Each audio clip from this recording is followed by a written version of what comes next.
I'm Kevin Davis. This is the Catholic Family Podcast, and I'm happy to be once again joined by my good friend, Mr. Louis Verrecchio of akacatholic.com. Now, many of you, most of you likely know that we've been doing a series now for several months on the topic of the Second Vatican Council. We already have, I believe, 8 videos on the topic. You don't need to watch any of them, except for maybe the introduction, in order to get a good view of what we're talking about today, which is one of the actual documents of the Council. Again, the whole purpose of this series is to really dig in deep and really try to determine what the documents actually say. And kind of from that, we get to see what's happening in the church, or the Novus Ordo Church, as we speak. We're recording this on New Year's Eve of 2025, and there's all sorts of shenanigans, as always, going on in the Vatican, and we can trace them all back to the Second Vatican Council. Louis has been good enough to put in a ton of work to help us understand exactly where all of this nonsense comes from. And again, that is this council. Today, we're talking about the Pastoral Constitution of the Church in the Modern World, Gaudium et Spes, as promulgated by, quote unquote, His Holiness Paul VI on December 7th, 1965. As Louis told me before the show, it is a beast of a document. It's a very big one. So we'll probably take a couple shows to get through it. And again, before we get going, I want to say thank you again to Louis for putting so much work into this, because when you look at these documents, just for me, just looking at them on a page, my brain almost explodes. So to go through them and actually try to filter out what we need to know and stuff takes a lot of work. So again, Louis, we appreciate it. And I'm glad to be here, and I'm ready to get going. Totally my pleasure, Kevin. Thanks for having me back. And as you said, today we're going to dive into Gaudium et Spes, which has been labeled as an ode to humanity. And I think as we proceed shortly into this program, viewers are going to understand why that's the case. So the document opens in Article 1 with some very flowery and, in fact, outright erroneous language that right out of the gate here, we can see how desperate the council appears to be to find favor with man. Not God, but man. The article opens as follows. Quote, "The joys and the hopes, the griefs and the anxieties of the men of this age, especially those who are poor or in any way afflicted. These are the joys and hopes, the griefs and anxieties of the followers of Christ." End quote. Now, what I want you to notice here is that the council is discussing two distinct groups. Okay, on the one hand, the men of this age, and on the other, the followers of Christ. And a quick glance at the men of this age, and what do we see? Well, we pretty quickly discover that they all too often seek joy in sinful activities. They place their hope in false prophets and in pop culture icons and the leaders of political movements. They grieve anything that stands in the way of unbridled liberty, including even the supposed right to procure an abortion or a gay marriage. And their anxieties are frequently focused on the attainment of material wealth and earthly pleasures, passing things that have little or nothing to do with the attainment of everlasting life. Okay, now I would ask viewers, are these the joys, the hopes, the griefs, the anxieties of the followers of Christ? Of course not. Of course not. These things are, diametrically opposed. So what's happening here in this text? Well, Paul VI described it very well in his closing speech to the council the following day after its promulgation. This is December 8th, 1965. And he said that secular humanism, which he described as the religion of man who makes himself God. And we have to admit, that's very well said. It's a great description.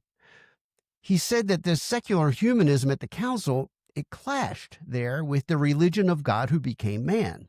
Again, a good description. And he says of this confrontation between these two religions, quote, "And what happened? Was there a contest, a battle, a condemnation? There could have been, but there was none. Indeed, a certain immense love for people permeated the council completely." End quote. Now imagine this. A supposed ecumenical council of the Holy Roman Catholic Church that recognizes that the world's occupied in some noteworthy measure by those who practice a religion of man who makes himself God, and yet it fails to issue a condemnation or even just a gentle and loving warning that this is going to lead exactly to eternal death. Now, does this sound like love to anybody watching this podcast? Does it sound like an exercise of the supreme magisterium? Of course not. And then, as if speaking directly to the secular humanists, Paul VI says this, quote, "But we call upon those who term themselves modern humanists and who have renounced the transcendent value of the highest realities to give the council credit, at least for one quality, and to recognize our own new type of humanism. We too, in fact, we more than any others, honor mankind." End quote. Now, notice there's a pretty important admission here. What the council claims, in the words of Paul VI, to teach is not that which it received. It's not claiming to hand on the faith that comes to us from the apostles, the faith that's the same yesterday, today, and always. No, rather, it proposed, quote, a new type of humanism. It's something new going on here, not according to Louis Verrecchio or Kevin Davis. This is Paul VI speaking, the man who promulgated all 16 of the documents of the council. So when people like us criticize or are criticized for claiming that Vatican II constitutes a rupture with the faith of the church, you have to understand that even Paul VI, this putative pope who oversaw the entire council, he plainly admitted as much. And so too did his successors, as we're going to see as we move forward here. In Article 2, we're given some crucial context. It states this, quote, "This Second Vatican Council now addresses itself without hesitation not only to the sons of the church and to all who invoke the name of Christ, but to the whole of humanity." End quote. Now, this is important because, you think about the way some people react to the Novus Ordo Mass, right? And there's so many things in there that the Protestants can be comfortable with. And we've all heard the excuse, yeah, but if you bring your Catholic faith to the Novus Ordo and you look at the right through Catholic eyes, clearly you can reconcile it with the faith. Well, in this case, the same could be said of our criticism of the council, that if you look through it through Catholic eyes, you can understand some of the ambiguities in the Catholic sense. Well, that dog's not going to hunt here, because the council is making it very clear at the outset that this text, the one that we're looking at today, Gaudium et Spes, it's meant to reach out to those who are not the followers of Christ. And so they're forced really just to hear what the council has to say and to take these words that we're about to examine at face value. And just to make sure that it's perfectly plain, the council repeats itself in a sense. In Article 2 still, it says this, quote, "The council focuses its attention on the world of men, the whole human family." And then it went on to speak of, quote, "that world which is the theater of man's history." And it described this theater as, quote, "that world which the Christian sees as created and sustained by its maker's love, fallen indeed into the bondage of sin, yet emancipated now by Christ." End quote. Now that part sounds somewhat Catholic, right? This world that's in the bondage of sin has been emancipated by Christ. This is true. Now let's briefly recap what we've covered even so far.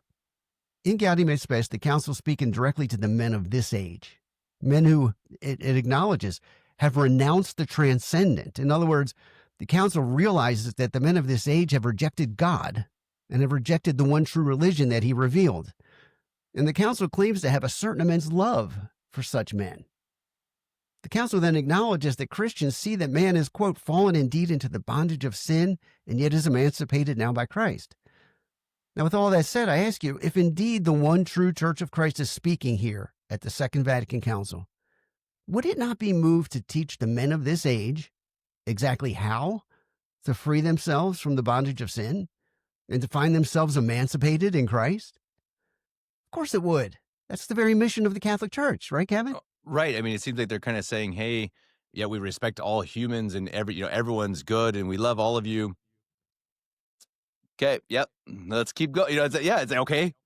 And is there no and here? Is there no, okay, what's our teaching moment here? And the question I had as you're talking about this, Louis, is this something that has the church done something like this before from councils? Like, do they kind of have documents that are talking to non-Christians? I mean, I suppose they're talking about non-Christians, hey, don't get involved in this type of thing, or this is this is a bad thing. But I mean, do they have documents trying to kind of reach out? Is that something, does that exist from the real church? No, it doesn't. In fact, a little bit later on in this episode, we're going to look at some of the comments that John Paul II, whom the Conciliar Church considers a saint, no less, how he understood what we're looking at today as to being something completely new by his own admission. This is not the way the Holy Roman Catholic Church carries out her mission. It's speaking to the unbaptized world. Right. No, it's absolutely new. So you have the council here rightly describing, in a sense, in many ways, rightly describing the plight of the men of this age. And yet, like you said, you're waiting for the other shoe to drop. Like, so therefore, therefore, but they never quite get to the punchline. Now, as Catholics, the people viewing this episode, I mean, we know what the answer is to this conundrum, this putrid state of the men of this age. But we'll get to that in just a minute. The council also claims this, quote, "The focal point of our total presentation will be man himself, whole and entire, body and soul, heart and conscience, mind and will. Therefore, this sacred synod proclaiming the noble destiny of man and championing his godlike seed, which has been sown in him," and it goes on. So here we're being told that the soul of man is going to be part of the council's focus. So too will be his noble destiny and this supposed godlike seed that's allegedly sown in him. And again, recall that the council is speaking here not of believers. It's speaking about the men of this age. It's speaking directly to them. Council goes on to say, quote, "Man painstakingly searches for a better world without a corresponding spiritual advancement." End quote. Now that's true. It's true, of course. In other words, the council knows very well that the men of this age are spiritually impoverished, if not spiritually dead. The council knows this. The council states elsewhere, quote, "The Lord himself came to free and strengthen men, renewing him inwardly and casting out that prince of this world who held him in the bondage of sin. For sin has diminished man, blocking his path to fulfillment." End quote. And again, Kevin, everybody's waiting for the therefore, right? Well, the remedy to all of these observed ills of humankind is what? Oh, it's baptism. It's baptism. This is how men are renewed inwardly. And yet, even though Gaudium et Spes is comprised in English of some 35,000 words, the council doesn't mention baptism even once. Not even once. Right? And despite that fact, the council claims in this text that it intends to, quote, "to offer to mankind the honest assistance of the church in fostering that brotherhood of all men which corresponds to this destiny of theirs." End quote. Now, and I ask you, look, does the notion of fostering brotherhood, assisting man in being renewed inwardly, and leading man to his noble destiny, all of that without baptism, does that sound anything like the Catholic faith? Does it? No, of course not. Later on in this examination that we're doing right now, we're going to find out why the council didn't see fit to mention baptism, much less offer it to the men of this age that they might be saved. And I think it's going to, for those who are, this is unfamiliar territory, I think it's going to blow you away. The council gushes about, quote, "the godlike seed in man," right? And it pledges to champion this seed, again, apart from baptism. Now, this, I think, it's worth taking a moment to talk about the notion of a godlike seed being in fallen men. Okay, unbaptized, fallen men deprived of sanctifying grace. This idea of having a godlike seed in them. Now, I looked. Now, maybe I missed something, but nowhere that I could find in the Preconciliar Magisterium could I find any mention at all of this idea that the seed of God dwells in fallen man. Mm-hmm. Now, the truth is that the soul of fallen man has a capacity for God's grace. Why? Well, because we're created in God's image. But the likeness of God, however, this was lost in original sin, and it's restored only in the waters of baptism. And then if it's lost again, it can be restored in the sacrament of confession, of course. So apart from this kind of context, I have to say I'm not convinced that it's appropriate to say that fallen man prior to baptism has a godlike seed within him. But that said, to the extent that we can call man's capacity for grace a seed of God, the most that we can say about it is that it's dormant, given the deprivation of sanctifying grace. And it's going to stay that way unless and until it's nurtured in the waters of baptism. That's a Catholic idea. So if not baptism, one might ask, what is the council's answer to the plight of modern man? Meaning primarily the men of this age who are not followers of Christ. Well, before we look at the council's answer, we need to know what the goal is in the council's view. And the council describes it in part as a matter of seeing to it, quote, to all men, everything necessary for leading a life truly human must be made available, such as food, clothing, shelter, employment, etc. The council then went on to say that in order for this list of social justice needs and demands to be adequately addressed, quote, the social order must be founded on truth, built on justice, and animated by love and freedom, end quote. And in order for this to happen, the council says this, quote, an improvement in attitudes and abundant changes in society will have to take place if these objectives are to be gained. End But quote. this is interesting, doesn't it? It sounds to me a lot like the American rights, right? The rights that we have, that's really interesting. It actually really sounds much more political. It sounds very modern, which I guess is fitting. It sounds very American. It's the rights to freedom and the rights to happiness. Is it okay? No, not really. It's not really the rights that we have actually. Yeah, and attaining, building this utopian society built on truth, justice, love, freedom, these are Masonic ideas. And I think it bears mention. I mean, we spoke about the church's relationship with the Jews and how it was twisted and turned on its head at Vatican II. But um, Masonry is an invention of the Jews. So, I mean, there's something going on here where the Judaizing of the church is unfolding in the council text. It's unavoidable. But, throughout this episode, probably 3 or 4 different times, I've been compelled to quote Pius XI and what he had to say in Quas Primas. He said, quote, a society will at last receive the great blessings of real liberty, well-ordered discipline, peace, and harmony when once men recognize, both in private and in public life, that Christ is king. That's the Therefore, Catholic. exactly. There it is, right? Exactly. That's what we keep waiting for in this document. It's like, if you do this, then you can have this. Amazing.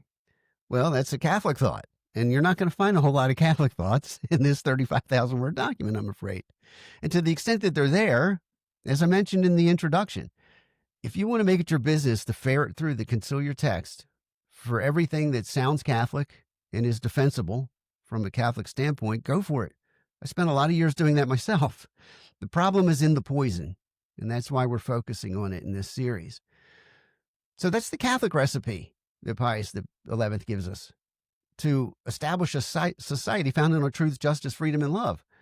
But according to the council, by contrast, what's necessary for such a society, one founded on these things, truth, justice, love, and freedom, is, quote, an improvement in attitudes and a keener awareness of the inequalities of the world, end quote.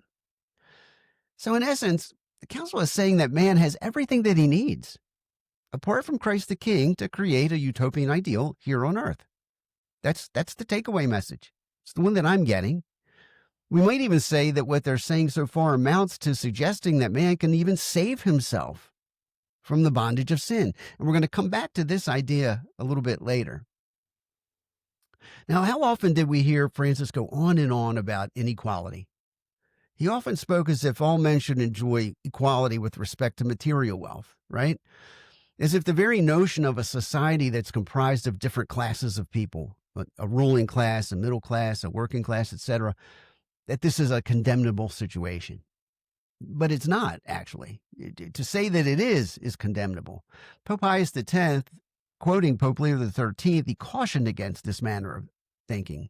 And he said this, quote, we must preserve the diversity of classes, which is assuredly the attribute of a soundly constituted state. And it must seek to give human society the form and character which God, its author, has imparted to it. End quote. And in this that must document, have been a decade before. I'm sorry, that must have been a decade or so before the Bolshevik Revolution or so, then, right? Or 15 years, perhaps. I don't remember the exact date. I want to say 1908. I could be wrong about that. Okay. The document is it's titled in French, Notre Charge Apostolique, and he was writing to a political movement in France called the Sillon, Sillon. So if anybody wants to look into it. Interesting. In Gaudium et Spes, the council appears to be fixated on the idea of material inequality. It mentions this no less than 6 times throughout the text. And it proposes that this is a problem that demands a necessary, quote, change in attitudes. Change in attitudes. This is something that comes up over and over in this text. They mention this 5 times in the text. Viewers might recall at this point the interview of Leo that was published back in September. And in that interview, he also pointed to attitude a number of times.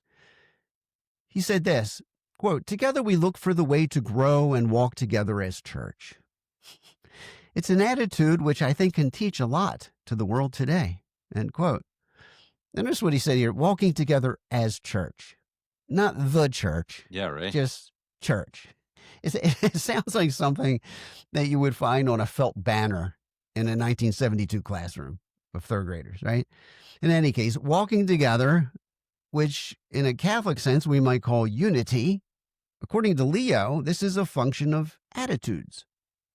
And then when asked about the church's approach to the LGBTQ plus community, Leo returned to this theme of attitudes. He said this, quote, "I think we have to change attitudes before we even think about changing what the church says about any given question," end quote.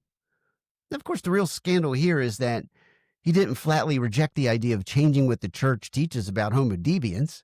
He seems to leave that on the table. Yeah. But in addition to that, people reading this interview might have wondered, where does this focus on attitude come from? Where does it come from, rather than focusing simply on carrying out the mission of the church? Well, I guess now you can say that at least in part, this focus on attitude is yet another rotten fruit of Vatican II. It surfaces repeatedly in this document, Gaudium et Spes. So forget baptism. Forget developing a truly Catholic worldview based upon the timeless doctrines of the church. No, the men of this world need just to adjust their attitudes. That's the answer to the ills of the men of this age. Now, maybe the best example that Leo gave in that interview of the importance or the hyper importance placed on this idea of attitudes is when he said this, quote, "Synodality is an attitude, an openness, a willingness to understand," end quote. It's also ethereal and open-ended, so that the thing that comes out at the other end could be anything but the Catholic faith, right? Is that not, is it, that's almost like the definition of modernism, isn't it? Almost, isn't that like, that's Sure. exactly modernism. It is undefinable. It is just a thing. It is humanistic. It is because obviously from God always has clarity because God is truth. And it makes sense then if it comes from men, from men who err, that it must be the opposite, right? It must be undefined. It must be really subjective. And that's really fascinating how it always kind of comes to that, doesn't it? It always kind of, it funnels into this one modernistic heresy, which is, it's fascinating. Yeah, man, it's just a purely human endeavor. The truth is whatever the next roundtable discussion says that it is. And then after that, we'll hold another roundtable next year, and we'll find out what the truth is then, too. I mean, which is kind of the sort of theme that you should find attached to a council that produces a document like Gaudium et Spes, which is, again, it's an ode to humanity, not to Almighty God, an ode to humanity. And as I've written in the past, when it comes to the Synod of Bishops in this current iteration, as it was established by Paul VI, the very purpose of it is to continue the work of the council. So, of course, synodality is an exercise in manipulating and forming new attitudes. It makes perfect sense. In addition to changing attitudes, the council, once again, avoiding at all costs offering baptism to the men of this age, it suggests that one of the magic remedies to humanity's woes is the attainment of wisdom. Wisdom. The council says this, quote, "Wisdom gently attracts the mind of man to a quest and a love for what is true and good. Our era needs such wisdom more than bygone ages if the discoveries made by man are to be further humanized." End quote.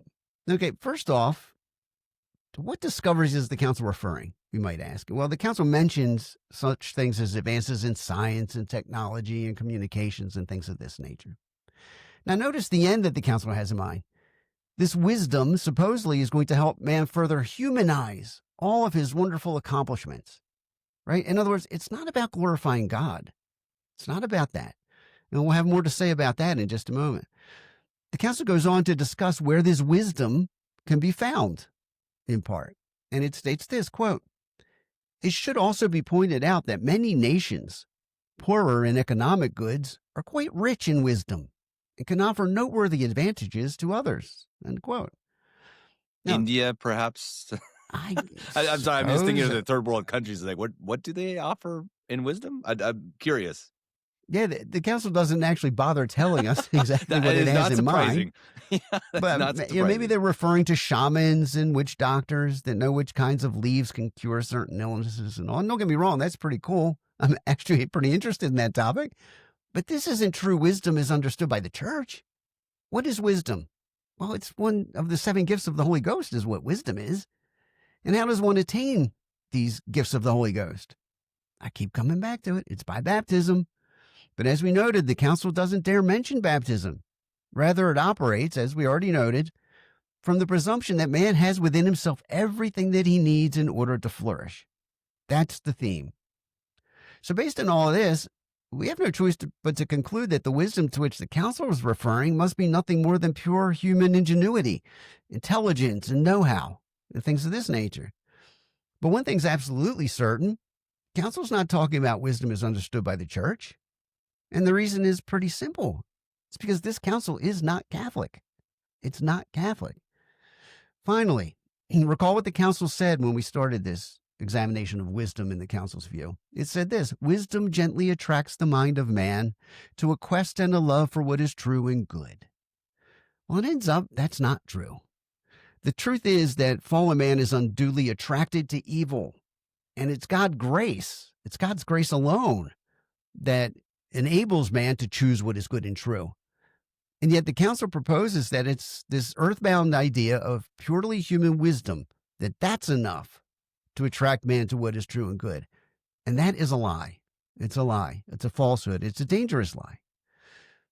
In Article 11, the council promises to provide answers to man's questions about, quote, the ultimate significance of human activity throughout the world. Now, every moderately well-formed Catholic over the age of reason, okay, knows the ultimate significance of human activity, right?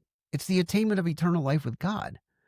And yet the council cannot even bring itself to mention baptism even once. And I have to apologize for repeating the absence of baptism in this text over and over, but it's central to understanding just how far off the mark this document is and how incompatible it is with Catholic thinking. The council goes on to say that it is, quote, increasingly clear that the people of God and the human race in whose midst it lives render service to each other. End quote. Again, two distinct groups are being mentioned. On the one hand, the people of God, that is, the followers of Christ. And on the other hand, the not followers of Christ, the rest of the human race at large. And now here we have the council telling us that the church in some way is served by those who are not among Christ's followers. Now, this one supposes refers to the heathens, the pagans, the Muslims, the Jews, you name it. And I think it's fair to ask the question, how exactly is the church, the mission of which is to baptize and to teach, served by these people? How? Are we talking about the Muslim plumber, the Jewish lawyer, the Hindu convenience store owner? Okay, fine. They provide some kind of service to other men, but we know that's not what's meant here. And we saw it in our examination of Nostra Aetate, where the council encourages the faithful to join the Muslims in, quote, promoting social justice and moral welfare, as well as peace and freedom for the benefit of all. Take a good look at what's going on in London today and tell me how this is working out. Or tell me how it's working out here in the United States with the Jews. Yeah, Minnesota even. Yeah, Jews Oh, right, or Minnesota. Somalians. Yeah, yeah. Absolutely. And with respect to the Jews here in the United States, their idea of social justice, broadly speaking, is making sure that abortion and transgender surgeries are available for everybody that wants them. So this is nonsense. But this is the kind of nonsense that arises when the divine commission is set aside and an earthbound concern for social justice takes top priority. Well, it just makes me think too, Christ said, go forth into all nations and teach them and baptize them. I mean, he didn't say go forth into all nations and tell them they're fine, to tell Of them there's course. some good things about what they're doing. Go tell them, yeah, they can get baptized, but it's actually not a big deal. They actually provide some pretty good stuff to what I'm trying to teach. It's so insane. It's so absolutely against everything that Christ himself taught. It's just so absurd. It is. I mean, well, we've all heard it said, and I don't know who deserves credit for saying this, but like when you tell a lie, tell a really big one. Because for some odd reason, they're the ones that tend to get to gather some momentum, and people start to believe them. Well, in this case, like you're saying, it's such a huge departure from what is Catholic. It's almost hard to comprehend that anybody could believe that this is the church speaking. It's unbelievable. The council does start to talk about the mission of the church, believe it or not. It says this, quote, "Thus the mission of the church will show its religious and by that very fact its supremely human character," end quote. A lot of words. What do they mean? Who the heck knows? But whatever is intended, the problem here is that the Constitution that we're reviewing right now, it never gets around to putting the church's religious character in view, because that would require carrying out the mission that Jesus gave to the church, right? Calling those outside the church to baptism and teaching them everything whatsoever that he commanded. Now, I guess we can say, inasmuch as the church does this, yeah, we can say that the mission has a human character, because after all, it's for man's supreme benefit, not God's benefit, that we're taught and baptized. But Gaudium et Spes is not the least bit invested in the mission of the church, the true mission of the church. If it were, obviously it would find some cause to mention baptism at some point and configuring human beings to Christ. And very soon, as I promised earlier, we're going to find out why that's off the table here.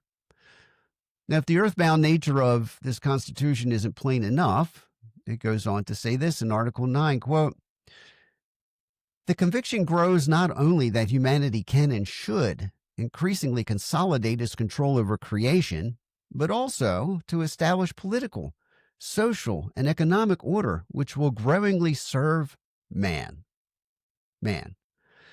So much for the Baltimore Catechism's explanation as to why God made us, right? And I'm sure viewers of a certain age can say this in their sleep. It's to know him, to love him, and to serve him in this world, and to be happy with him forever in heaven, end quote. In the council's view, though, all human activity is at the service of man, not God, but man. A few articles later, it gets even worse. Article 12, quote, "According to the almost unanimous opinion of believers and unbelievers alike, all things on earth should be related to man as their center and crown," end quote. There's an awful lot in that sentence to find disturbing. So first of all, we might ask, why would an ecumenical council of the Holy Roman Catholic Church put stock in the opinion of unbelievers, other than perhaps to point out the error of their ways, right? Especially when that opinion is that all things on earth should be related to man. And then furthermore, notice that the council says that all things should be related to man as what? Well, as their center and crown. Crown. Now, it sure sounds to me like Christ the King's being dethroned here. And man is being elevated in his place.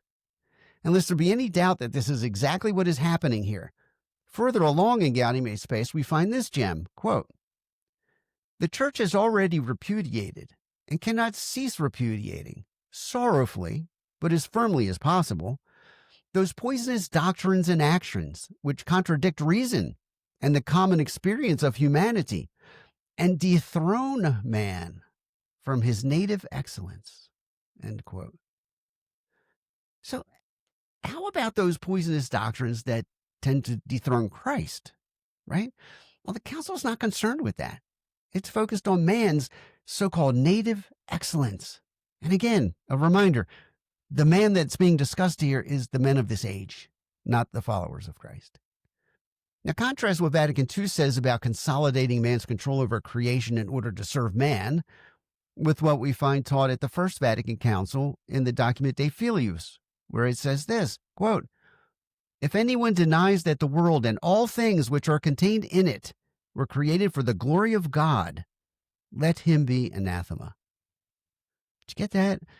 All of creation was created for the glory of God, not so that it might be related to man as its center and crown. So what the council is doing here amounts, in my view, as the coronation of man, putting man in the place of Christ the King. And lest anybody suggests that I'm reading just too much into the text, I want to share with you now an address that was given by Francis in 2014 to a group of economists that were gathered at the Vatican for a conference. Now remember, Francis is the man that the vast majority of self-identified Catholics insist was the Holy Roman Pontiff. And in any case, whatever he was, we can all agree that he was the undisputed head of the conciliar church. And as such, he was supremely qualified to show us and to tell us what Vatican II in action actually looks like. Okay? And he said this to this gathering of economists in 2014, quote, "When man loses his humanity, what can we expect? One discards what is not needed because man is not the center. And when man is not at the center, other things is at the center. And man is at the service of this other thing. The aim, therefore, is to save man in the sense that he may return to the center of society, to the center of thought, the center of reflection, to bring man once again to the center." Now let's pause here for just a minute. Now this we can see how Francis is hammering home this idea that man belongs at the center of all things, right? And in this brief excerpt that I just read, he mentioned man at the center no less than 8 times. And notice what he says about this notion of returning man to the center of all things. He says, the aim, therefore, is to save man. To save man. Now, recall what I stated earlier. I said that we might even say that the council's treatment amounts to suggesting that man can save himself from the bondage of sin and its ill effects. And now here we have Francis, who's, he was dedicated, heart and soul, to implementing Vatican Council II. And he did it with more vigor than anybody that preceded him. And here he is plainly suggesting that the aim here is to save man. Those are his words, not mine, his words. And it can be achieved by these economists in his midst simply by returning man to the center of all things. Now, keep in mind, as we're focusing on Bergoglio here, he's not original. He's not creating anything new. This isn't a Bergoglian thought. He's carrying forth what Gaudium et Spes teaches, namely that all things on earth should be related to man as their center and crown. And so with this, a viewer might ask, okay, fine. He's hammering home this center thing, but what about the crown? What about the idea that man should be the crown? And this claim that I made that he should be elevated into the place of Christ the King. Well, not to worry. Francis went on to clear this up for us as well. He says this, quote, "And I'm warning you, you may not believe that these words are actually coming out of a man's mouth who claims to be the Pope." He said this, speaking to these economists, "I thank you for the help that you give to recover man and bring him back to the center of reflection and the center of life. He is the King of the universe. And this is not theology. It is not philosophy. It is human reality. With this, we will go forward." End quote. Now, Kevin, because that quote is so astonishing, I have a link to the Unholy See website that I'd like to include in the show notes so the viewers who are stunned in disbelief can go and click on it and see for themselves exactly what he said. And again, I would remind viewers that feel moved to do that, don't lose sight of the fact that Bergoglio is not spending anything original. He's simply carrying forth what the council gave him. That was it. That's the job of all of these men who claim to be popes of the conciliar church, to carry forward the council. One more comment on this, the humanization that's going on here. I'm reminded of a story, and it's stuck with me for years because it just seems to be so telling. It's a story that's often told by Cardinal Daniel DiNardo. He was the Archbishop of Galveston, Texas, and he's retired now. He used to like telling audiences about this fond memory that he had of meeting John Paul II for the very first time shortly after he was made a bishop. And he loves to tell these audiences that he'll never forget what John Paul II did. He looked him dead in the eyes and he said, "Remember, Bishop, it's all about the human person." End quote. And that, to him, that was just this beautiful encounter with this future saint who's putting everything in perspective. It's all about the human person. And it's a brief vignette, but I think it's very telling because it's a very accurate snapshot of the conciliar mindset. It's about a human church, one that places man at the center and crown of all things.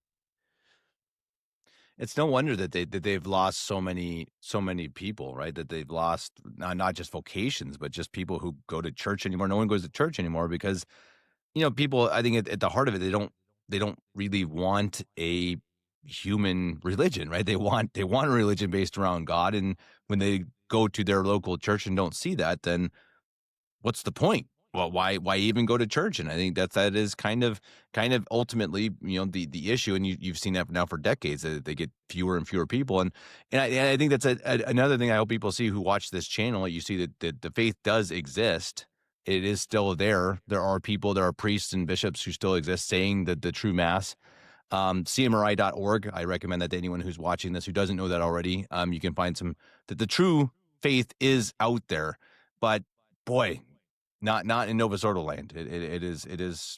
Yeah, it's humanized, exactly. And you see it, we've talked about that before. You see it in the art, you see it in the architecture, you see it in their liturgy. It's not godly. Yeah, you might as well join the Water Buffalo Lodge. Yeah. It's just a bunch of dudes hanging out together talking about men, or maybe women, who knows? But right, it's earthbound, totally human. Speaking of man in a general sense, meaning not specifically to the followers of Christ, the council goes on to say this, quote, "He is called as a son to commune with God and share in his happiness," end quote. Now, if we consider that little sentence there carefully, we recognize that sonship is placed even before one answers the call to enter into community with God. And I don't think this is incidental based on the tenor of the entire document, because it's based on the idea that all men are sons of God, whether they're baptized or not. Here, not only is baptism being overlooked, it's actually being rendered unnecessary in the process of everything that we're talking about. When in truth, it's baptism in which we receive the spirit of adoption as sons of God. And with sanctifying grace having been imparted, it's then and only then that one's fit to commune with God and to share in his happiness. That's what the Catholic Church teaches. Pope Pius XII in Mystici Corpori said this, quote, "Through the sin of the first man, the children of the first parent had been excluded from adoption as children of God. It is the Spirit of Christ that has made us adopted sons of God," end quote. And how does one receive the Spirit of Christ? Again, don't be mad at me for saying it over and over, but it's the waters of baptism, where one dies with Christ and rises with him again to new life. Now this, I want to take a look with you at Article 22, where it becomes perfectly clear that the council seems to count baptism as totally unnecessary. It reads, quote, "Christ, the final Adam, by the revelation of the mystery of the Father and his love, fully reveals man to man himself and makes his supreme calling clear," end quote. Now, what did Christ say? He said, "He who has seen me has seen the Father." Right? So in other words, Jesus doesn't reveal man to man himself, really. No, he reveals God to man, which is why we refer to Christ as the fullness of divine revelation. We don't talk of Jesus as being the fullness of human revelation, right? No, he reveals the Father to us. As for man's supreme calling, communion with God in all eternity, or as the Baltimore Catechism states it, to be happy with him forever in heaven, this is made possible, again, through baptism.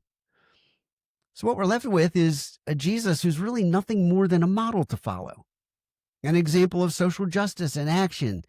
Sure, he does provide mankind with an example of how we should live, but more than anything, that example concerns docility to the will of the Father and placing Almighty God at the center and crown of our activities. That's what it really means to model oneself after Christ. In any case, the post-conciliar claimants to the papacy, they often spoke of Jesus as if he were just a model of social justice.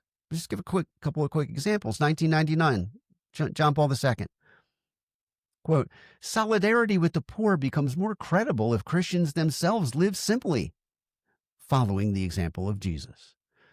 2005, Benedict XVI.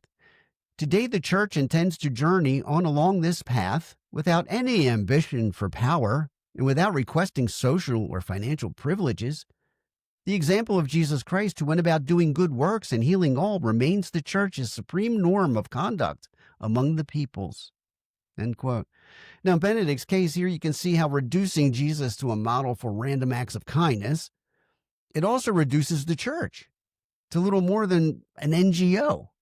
Well, the truth of the matter is the Catholic Church demands and it is entitled to social privileges, social privileges that no other entity on earth can claim. You know why? Because her founder in her head is Christ the King, King of Kings. So this, of course, gets entirely lost when Jesus, the founder and head of your fake church, is viewed as little more than a world-class do-gooder, which is what's going on here. 2020, Francis chimes in. This is during the COVID scamdemic. I almost called it an epidemic by mistake. He says this, quote, following the example of Jesus, these guys are hard to take seriously. We must act now to heal the epidemics caused by small invisible viruses and to heal those caused by the great and invisible social injustices. End quote. I got to tell a story real quick because I think I told this on the show before, but during the scamdemic, we were in Assisi and we were wanted to visit the tomb of Saint Clare. And as you walk down into her tomb, and it's kind of like a catacomb underground, there was a sign that said, wear your mask, keep your distance. And then they had a sign with a girl holding her hands X'd out. So I'm not kidding. The sign actually said, I've got a picture of it somewhere, wear a mask, keep your distance, and no praying Oh during my a gosh. pandemic. That's a true story. Crazy. This is the mindset that they had during those times. So yeah, very, very Christ-like. Let's not pray. Let's not actually, if it's an actual pandemic, let's not pray. Don't make sure to just keep your distance and wear your masks. Yeah, I wish I could say that's hard to believe, but gosh, they locked their churches on Easter. Yeah. So Yeah. unbelievable. Yeah, it's crazy. So still in Article 22, the council goes on to say this, to the sons of Adam,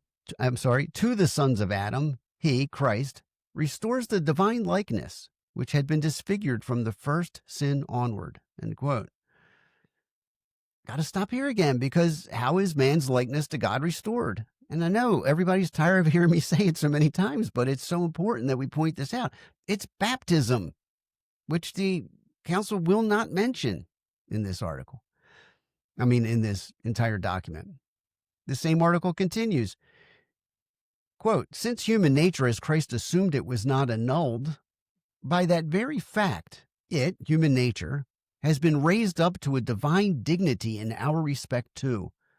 For by his incarnation, the Son of God has united himself in some fashion with every man. End quote. Now, this is as close as you're ever going to get to an explicit rejection of the necessity of baptism, right? It's hard to imagine anything more explicit. The council is saying that simply by virtue of the incarnation, man has been raised up to a divine dignity. Now, that's simply not true. It's simply not true. Baptism does that. Baptism does that. Worse still, the council claims that the incarnation alone is such that Christ has united himself with every man. And again, it's just not true. Think about it. Who is Jesus Christ? Well, he is one divine person with two natures, one human, one divine. And these two natures are joined together in hypostatic union. They're inseparable. So if indeed it's true that Christ is united to every man, whether he's baptized or not, then that means that each man in his human nature is united to our Lord's divine nature. And if that's true, then what's the point of baptism? What's the point of it? Now, bear in mind what's at stake here. Baptism, obviously, it's the gateway to entrance into the church, the solitary ark of salvation. Ultimately, that's what's involved. But baptism is central to the mission that was given to the church by Christ. And I think it's fair to say that any religion that treats baptism as if it's of little or no regard, it simply and obviously cannot be the one true church established by Jesus Christ. It can't be. Now, to be perfectly clear, just to make certain that we're understanding exactly what's going on in Gaudium et Spes, article number 22, I want you to consider what John Paul II understood its true meaning and intent to be. Now, of all people, he should know, because Karol Wojtyła was a member of the commission that was responsible for the text of Gaudium et Spes. Okay. And in his first so called encyclical, as head of the conciliar church, it's called Redemptor Hominis, he cites Article 22 of Gaudium et Spes, and he said this about mankind and his struggles, quote, "This man is the way for the church, a way that, in a sense, is the basis of all the other ways that the church must walk. Because man, every man, without any exception whatever, has been redeemed by Christ. And because with each man, without any exception whatever, Christ is in a way united, even when man is unaware of it." End quote. Now, what John Paul II says here is a precise and a wholly accurate interpretation and application of the pastoral constitution on the church in the modern world. It's provided to us by one of the most influential bishops that participated in the creation of this document, John Paul II. And what do we see? Well, first we're told that man is the way for the church. Now, that evidently is the case for the conciliar church, but for the Catholic Church, Jesus Christ is the way. He's also the truth and the life, right? And it's he who belongs at the center and crown of all things. That's what the Catholic Church believes. What's more, John Paul II declares that every man without exception has been redeemed by Christ. Has been redeemed. He speaks here as if it's a done deal. And the men of this age have no need of the church, no need of baptism by which they enter the church. In Mystici Corporis, Pope Pius XII provides the Catholic teaching on the work of redemption, and it's very different. He tells us this. He tells us that the reason our divine Redeemer founded the church is so that he might perpetuate on earth the saving work of redemption. End quote. So did you get that? The saving work of redemption continues in time. And the Holy Father states this, quote, "Christ willed to do so, that is, perpetuate on earth the saving work of redemption, only through a visible church made up of men, so that through her all might cooperate with him in dispensing the graces of redemption." End quote. According to Pius XII, the role of the church in the work of redemption is not merely passive. He tells us this, quote, "Dying on the cross, he left to his church the immense treasury of redemption, towards which she contributed nothing. But when those graces come to be distributed, not only does he share this work of sanctification with his church, but he wills that in some way it be due to her action." End quote. Now contrast this with what John Paul II, this supposed saint, had to say.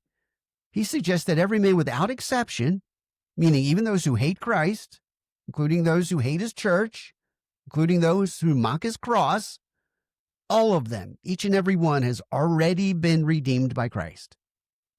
And then he concludes by saying that each man without any exception whatever is in some way united with Christ, even when he is unaware of it. And so if you're wondering why the conciliar church never, ever calls anyone to conversion, and I'm not even just talking about calling the heretics into the church, but inviting those outside the church to the waters of baptism that they might be saved. Well, now you know the reason why. No, it's because the conciliar church does not consider baptizing to be part of, much less central to, its mission. As for teaching, if the conciliar church imagines that it has any mission to teach at all, what we're finding out here is that it's reduced to merely letting men know that they're already united to Christ and they were already redeemed. The Holy Roman Catholic Church, the one true church, never understood herself this way.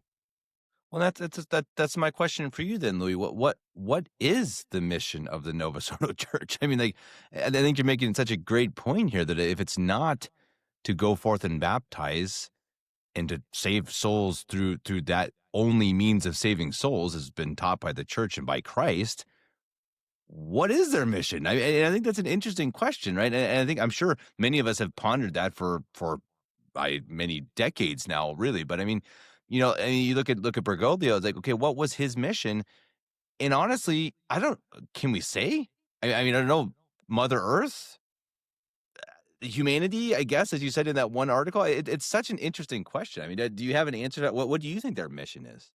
I think it's a Masonic mission. It's about creating a utopian ideal on earth, a purely earthbound type of quote unquote unity, a brotherhood of men. It has very little to do with God. It's essentially a Masonic mission to labor to make this world a better place. When we leave it, it should be better than when we came into it. I mean, it's a totally empty, earthbound idea. And if Jesus Christ factors into that mission at all, we're looking at that mission. It's just to let these people know, these unbaptized heathens, heretics, Jews, and Muslims, that look, you're already united with Christ in a very real way. You have been redeemed. As if it's a past tense thing. Well, the Catholic Church, obviously, the true church, never understood herself that way. She never understood her place in the world that way. She never understood her mission to be that. But if it's true, and the Conciliar Church most certainly believes that it is, this idea that man is already redeemed and already united to Christ, and that his nature has been divinized, even if he's not baptized and if he hates Jesus Christ. Well, if that's true, then maybe it's really not such a stretch to say, as the Conciliar Dicastery for the Destruction of the Faith did in 2024, that every human person possesses an infinite dignity. Right? So do you remember the big dust-up that came after that? It's like, how dare you say that every human being has infinite dignity? That's ridiculous. You're talking about people that actively oppose the church and hate our Lord.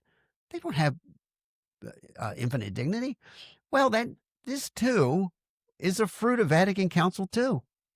Because if every man without exception at all has been united to Christ, whose divine nature is inseparable from his human nature, well, then guess what? We all possess this divine nature as well, and therefore our dignity is infinite. In 1980, this is the year after John Paul II amplified the message of Gaudium et Spes, insisting that every man without exception is already redeemed and already united to Christ, even if he's not aware of it. Fulton J. Sheen, who is a favorite of many conservative Catholics, who endlessly going on about, oh my gosh, why isn't he made a saint yet? And there's movements attached to this guy. Well, he wrote his autobiography in 1980, the year after John Paul II promulgated his inaugural encyclical with all of this nonsense in it. And he wrote this, quote, "Christ is hidden in all world religions, though as yet his face is veiled as it was to Moses, who asked to see it. I have always contended in talking to missionaries that we are not so much to bring Christ to peoples as we are to bring Christ out of them." End quote.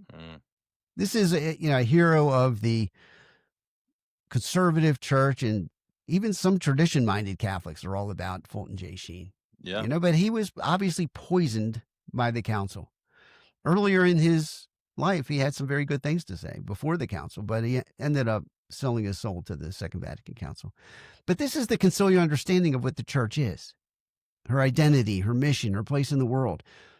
In other words, this is the conciliar church's ecclesiology.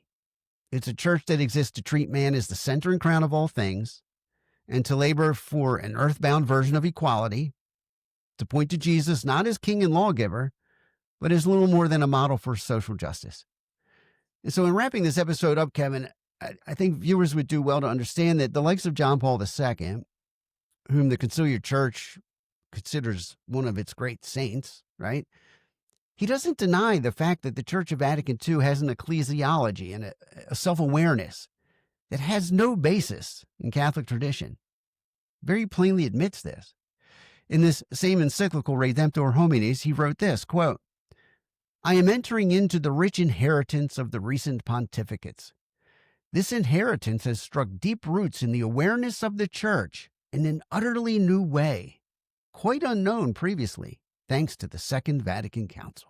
End quote. So think about what he's saying here. After nearly 2,000 years, the Church of Vatican II came to understand her own identity and her place in this world in, quote, "an utterly new way, quite unknown previously," end quote. It's just nuts. So, ladies and gentlemen, we have no choice but to accept the words of the Second Vatican Council at face value, hear exactly what they're telling us. And then at that point, we have no choice but to conclude that the church that was birthed at Vatican II is not the Catholic Church. Clearly, it doesn't exist to carry out the mission of the Catholic Church, the one given by Christ. It exists to promote and to propagate the conciliar religion, which has little resemblance at all to the Catholic religion.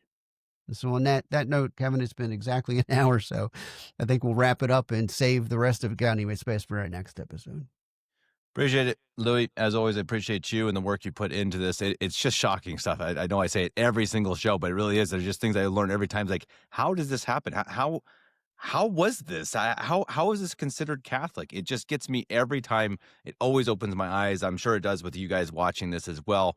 Definitely go and watch the other episodes if you're not already convinced that something was really, truly rotten at the Second Vatican Council. Again, I think this is the 9th video.